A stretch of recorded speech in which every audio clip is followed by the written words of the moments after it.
Medical college, Lucknow medical college में, जिसको king George medical university कहते हैं, ढेर सारी अवैध मज़ारें निकल आई। योगी ने नोटिस लगा दिया, हम इसको गिरा देंगे। नोटिस का टाइम पूरा हो गया।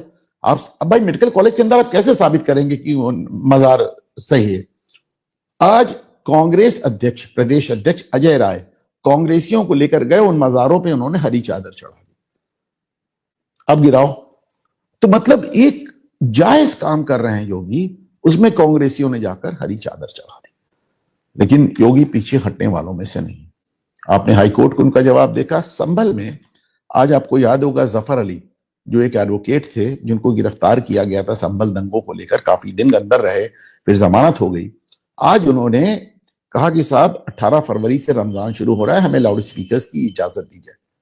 योगी सरकार ने तत्काल मना कर दी, कोई एक भी लाउड स्पीकर नहीं बजेगा, रमजान हो या कुछ हो। उन्होंने कहा नहीं, सुप्रीम कोर्ट ने कहा है कि लाउड स्पीकर नहीं बजेगा तो नहीं बजेगा। तो वो बिल्कुल बैकआउट करने को तैयार नहीं है। योगी सरकार ने आज एक और जांच बैठाई है।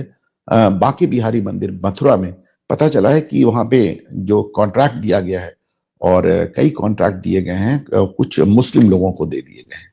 इसको लेकर बवाल है, उसको भी। मतलब आप ये सोचे, योगी 9 साल से मुख्यमंत्री हैं और बांके बिहारी मंदिर में अंदर का कॉन्ट्रैक्ट आप एक मुस्लिम को दे रहे हैं।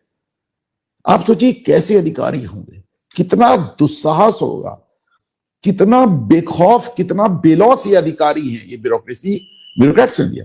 तो किस तरह का दुस्साहस इसके अंदर है कि योगी के 9 साल से मुख्यमंत्री रहते हुए उन्होंने ये हरकत की।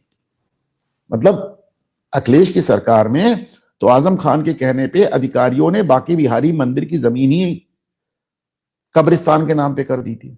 इलाहाबाद हाईकोर्ट ने पलटा उस फैसले को। लेकिन आज योगी 9 साल से मुख्यमंत्री हैं, और सोचे ब्यूरोक्रेट्स की कितनी हिम्मत कि उन्होंने बांके बिहारी टेम्पल के अंदर के कॉन्ट्रैक्ट उन्होंने मुस्लिम्स को दे दिए। ये आप सब जानते हैं कि जहां पे उनके उस सड़क पे थूक के खिला रहे हैं, मटन की जगह गोमांस खिला रहे हैं, क्या क्या कर रहे हैं, ऐसे में आप उन्हें मंदिर के कॉन्ट्रैक्ट दे रहे हैं। तो ये दिखाता है कि योगी कितना भी प्रयास कर लें, ये 80 साल में, 100 साल में जो एक इकोसिस्टम बना है, ये इतना मजबूत है। आज योगी मैं देखा कह रहे थे कि हमने कुछ घंटों में कितने हजार एकड़ जमीन खाली करा दी। लेट मी सी, वो कह रहे थे कितने हजार एकड़ जमीन हमने खाली करा दी। पर हकीकत यह है कि इतने हजार एकड़ खाली कराने के बाद इसके कई गुना हजार एकड़ जमीन अभी भी कब्जे में, अभी भी कब्जे में। तो मैं रोज सुन रहा हूं कि आज मदरसा गिरा रहे हैं, आज ये गिरा रहे हैं, आज वो गिरा रहे हैं, आज इतनी जमीन खाली करा रहे हैं, आज उतनी जमीन खाली करा रहे हैं। लेकिन जमीन है कि निकलती चली जा रही है साहब, वो इतने लंबे समय तक उस पर कब्जा हुआ है। अब देखिए, अभी मुक्तेश्वरानंद का बयान आया। अब ये आप बताइए, अभी भी मैं देख रहा हूं, अभी मुक्तेश्वरानंद इतने दिन से कह रहे हैं कि उत्तर प्रदेश में गौ हत्या जायज है। योगी सरकार बयान क्यों नहीं देती है कि उत्तर प्रदेश में गौ हत्या अभी से नहीं, हमेशा से बैन थी। वो कांग्रेस गवर्नमेंट से पुराने हमेशा से बैन थी, उत्तर प्रदेश में गौ हत्या अलाउड नहीं है। अभी मुक्तेश्वरानंद ने खुल के कह रहा है कि योगी ने हत्या करा रहे गायों की। लेकिन आपको इसका जवाब देना पड़ेगा भाई। अभी अभी देखिए, ये तुरंत खबर मैं देख रहा हूं कि अभी मुक्तेश्वरानंद सरस्वती ने एक अयोध्या के GST deputy commissioner Prashant Singh, जिन्होंने योगी के लिए इस्तीफा दिया था फिर वापस ले लिया, उन्होंने कहा कि प्रशांत सिंह ने थूक कर चाट लिया।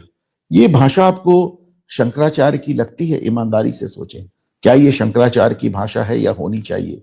क्या अभी मुक्तेश्वरानंद शंकराचार्य हैं या इनको माना जाना चाहिए?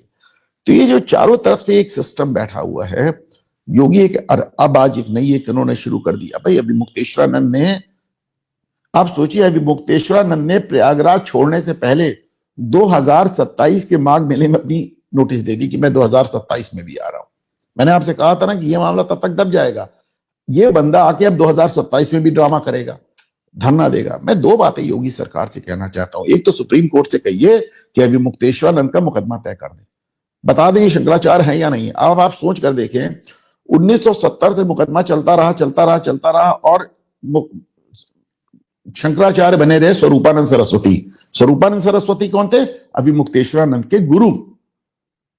और 47 साल बाद आके 2017 में आके हाई कोर्ट ने कहा कि स्वरूपानंद सरस्वती शंकराचार्य नहीं है, गलत है, फर्जी। यानी हम 47 साल तक एक गलत आदमी को शंकराचार्य मानते रहे। अब अभिमुक्तेश्वरानंद 2022 से स्टे लेकर बने हुए हैं।